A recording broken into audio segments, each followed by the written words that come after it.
Okay, so now I'm gonna be breaking down the two verticals that you can attack for making money with your remote cleaning business, and that is residential versus commercial cleans.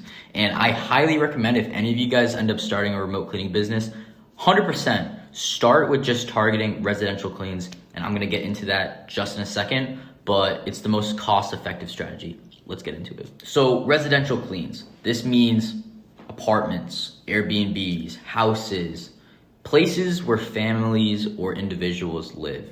So these are the clients that you guys want to be targeting as first. Build your books out to as many of these as possible. And then if you guys are making a decent amount of money, or if you have an opportunity, or if you have a connection, then yes, you can tap into commercial cleans.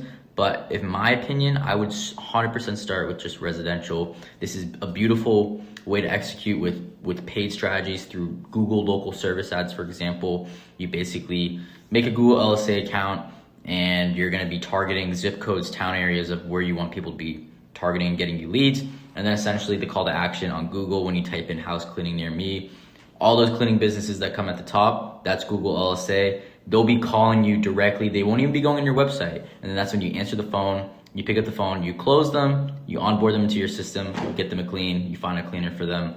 Cost of acquisition for that's like $35. But again, the goal with these residential cleans is to, whether let's just say they book a one-time clean, the goal is to make sure that these clients eventually convert into a reoccurring customer, meaning that they're not only just doing a clean one time for you, but they're doing a clean every week or every 2 weeks, every month, whatever that reoccurring schedule is. Try to get them on the books for essentially life. And that requires you having high quality cleaners, so the customers are actually happy with how the job is performed. So then they make that decision to make it a recurring basis. That is the goal with residential cleans. Try to get as many residential cleans on the books as possible, and then get your cleaners to essentially be building themselves a schedule on their own, hoping that these clients turn into reoccurring, which is, if you have a good sales tactic, if you have good sales SOPs, good scripts, good communication, full nine, like you're a great business for them. 85% of the time they're gonna be on the books recurring. And we, again, break all of this down inside the academy. Link in bio, sign up for the free training for that. And then we'll get in contact for you if you guys are interested in having a mentorship where you can actually scale this to like $10,000, $15,000 a month. And the second type of lead is commercial cleans. So the reason why I said you should focus on residential first is because you might be experiencing higher costs with commercial, and I'll get into that in just a second. But also, like with the residential cleans, most of the time you're gonna be sending out like 1 or 2 cleaners max to these places, to these homes, because the square footage of the property is like between like 400 square feet to maybe like 2,500 square feet. And that would only be good for like 2 cleaners.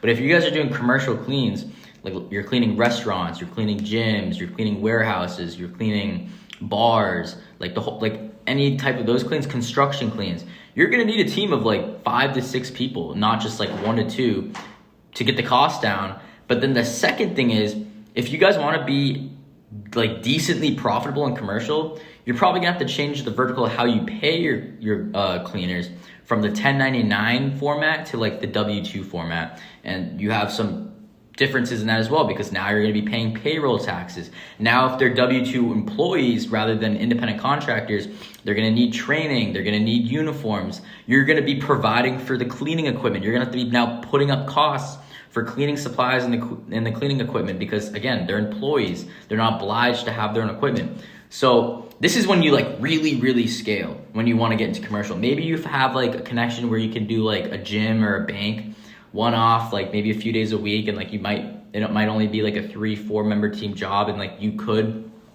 make it happen. But like if you guys really want to get into these like 6-figure a year contracts for commercial cleans, then that's when you're gonna have to be at a decent level of your cleaning business where you're ready to make that next leap.